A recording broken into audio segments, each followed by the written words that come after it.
campaign finance has directly resulted in part of the polarization problem in America. To properly understand campaign finance, we need to step back and look around the planet and see what other systems are available, what other systems are in use that provide a better campaign finance type of set of laws or type of system. Well, Australia is the country that is right at the top of my mind. You know, we really have to learn from our neighbors around the planet. Australia has some voting rules, and Australia requires every person in their country over the age of 18 years old, so 18 and a second and above, you have to vote. And you have to vote in every election, and if you don't vote, then you get a fine. Now, granted, the fine's relatively small, $50, $25, $50, $100, something that's pretty much, it's just kind of an encouragement. Get out there and vote. And the result of that system is all of the laws, all the social programs, all the educational programs, all the issues of global warming, a more interactive, up-to-date type of government and government policies. Everything's in the middle in Australia. The extremes don't have a chance in the Australian system because everybody has to vote. So when everybody has to vote, that means all of those middle-of-the-road people who will say, in America, they'll say, well, I don't get any money out of it. Why should I bother, I'm getting, messed up any which way the government goes, because that's the recent history that they've experienced. Whereas in Australia, like I say, it's just the opposite. Everyone's got to vote. If you don't vote, you get a fine, so everyone votes. Now, of course, there are exceptions. So if you're in the nursing home, okay, you can't vote. If you're recovering from some illness or accident, you're in bed, okay, you can't really vote. If you don't have the capacity to vote, okay, well, they're not gonna punish you if you don't have the capacity to vote. If you're in a rocker or a wheelchair, you're sort of at that stage in life, and they will send you a ballot, and you do it through the mail. And if you can't get out to the polling station, well, that's okay. So, there are exceptions. If you're out of the country, for example, in Australia, you don't have to vote. So it's not like it is just a hard and fast, bright line rule. But the point of the conversation here is people vote in Australia across the political spectrum. 98% of the population votes. And therefore, they have much more mainstream laws and policies. They don't have the homeless problem. They don't have the criminal law problem. They have better economic opportunities, and so on and so forth. So that's a good country to emulate. Now, in the United States, it's a totally different story, as everybody knows. If a presidential candidate does not go out and raise something in the order of about $1 billion today, they don't really have much of a good chance to get into the White House. And the reason why is presidential candidates must spend a lot of money, mostly through communication, whether it's TV ads, radio ads, all of the transportation that we were talking about a moment ago to get to the 50 states, to get to all the towns and the cities and the counties, meeting all of the folks across America. It's very expensive to do this. And for the most part, the campaigns and the candidates, they have to raise this money from willing voters, and then that's what's used to pay all of those expenses. It's not cheap. It's a really, really big deal. Plus, we have to register in every state. We've got to have people to help us on the ground in every state when it comes to election time. Of course, there are a lot of volunteers, but there are a lot of paid staff as well.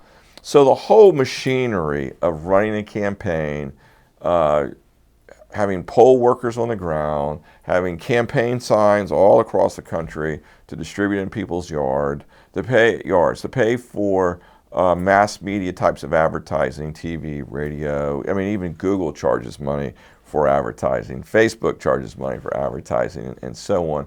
all of those activities are very simple, easy to understand, but it costs money. And there's just no other human way to meet 340 million folks without engaging these mass media types of tools. So there's a lot of money there. And we're not selling a product. We're not selling T-shirts or leather bags or anything. We're essentially talking with voters, and then voters, if they're on board with our campaign, then they might throw in $20, they might throw in $100. The campaign limit for an individual voter, we're not talking about a fundraising event, we're just talking about an arm's length individual voter. They can throw up to $2,900 into our presidential campaign. That's the upper limit for just the normal everyday voter. But they may only have $5 to throw in or $10 to throw in. So the money that we're talking about that's needed to pay all of the expenses of a campaign must come from the voting community. And of course, there's both good and bad in that. The more people that donate to the campaign, regardless of the amount they have, it only means that you got more voters supporting you. And this is really a game about getting 60 or 70 million voters on our side by the time we get to November 4th. And of course, if we play this over elections, then every a party that gets over 5% of the national vote will be entitled to matching funds from the Federal Election Commission. So at the moment, if a party were to get over 5% in 2024, then they would get $4 or $5 million to run again in 2028. But that's a tiny amount of money in relation to what is really needed across the whole society to win the White House. So we've got as we parse this issue further, we have lots and lots of horrifying consequences. So what does this mean? Well, it means that if you can write a check for $1 billion, and yes, it's legal for a presidential candidate to collect $1 billion from somebody. It's called a fundraiser. So if I agree to invite, I'm going to just pick an example here. If I agree to invite Bill Gates or Elon Musk, or let's say Bezos from Amazon, or you pick your favorite person. If we were to take Forbes, for example, from up in New York and Connecticut, I could invite these guys to my house for coffee and pastries, and my price tag could be $1 billion. And if they really like me that much, or if they think that I'm going to do $1 billion worth of good, it's perfectly legal for them to cut a check for $1 billion. And now, of course, from the campaign's point of view, it's nice to have that money because we need, the expenses of the campaign are huge, and we need $1 billion. But if we just step back from that and look at it from purely a percentage power distribution point of view, if most Americans are deciding not to participate in the presidential election process, if they choose not to throw in their $10 or their $5 or their $20, if they choose to ignore the process, then what happens is the people who donate larger amounts of money, now of course I'm just using the $1 billion guys just as an exaggerated example, but everyone knows that, and everyone says that, geez, it seems like the rich guys own Washington, D.C. lock, stock, and barrel. Well, in a sense, they're the ones that are financing the presidential campaigns, the House campaigns, the Senate campaigns. They're the ones putting up the money. And if you're the run-of-the-mill candidate without morality, without scruples, and without a strong sense of patriotism, you might very well do the bidding of those donors. And that means at the end of the day that the laws that president is willing to sign and the programs that president's willing to put into force will be reflective of what his donors think are good or bad. And of course, the donors aren't going to care one single bit about 30 million new American business owners across the country. Rich donors don't care about primary health care for everybody. The only thing that those wealthy donors care about is, are they still able to operate the machine, the economic machine that has made them rich in the first place.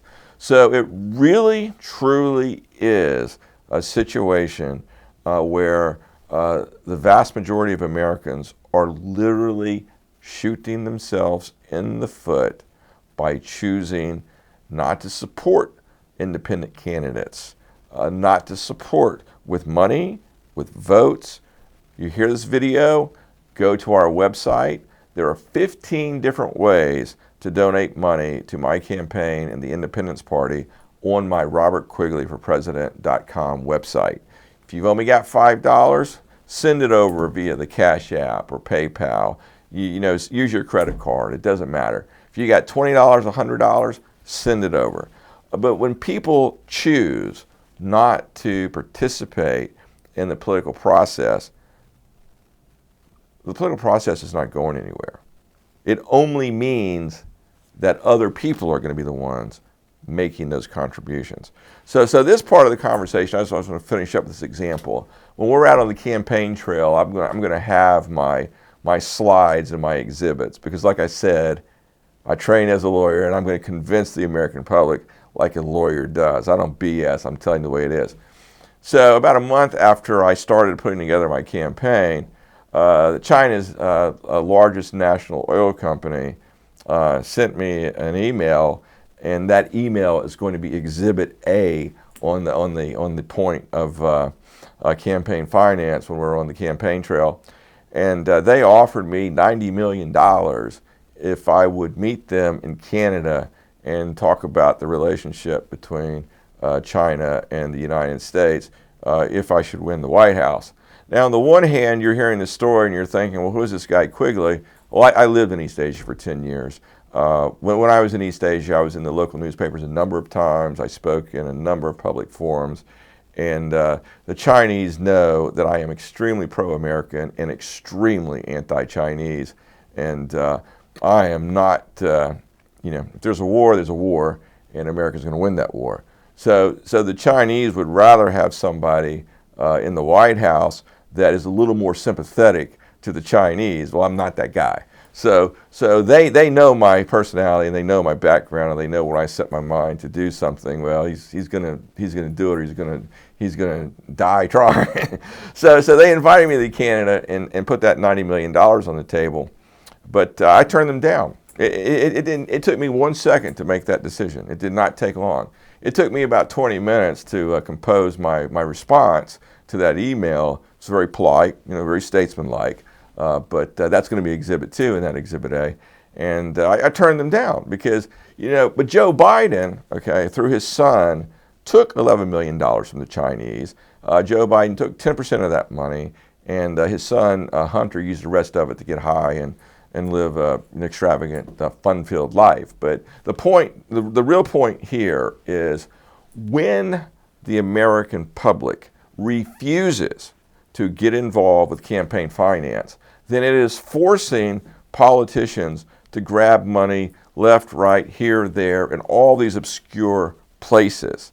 And that is essentially why Biden took that, Biden and his son took that $11 million from the Chinese, because 75% of the American citizens don't donate to political campaigns, but yet in their minds, they thought it was okay to take the money and still remain a steadfast patriot. Well, we know from recent events during Biden's administration that he is a bought and compromised president.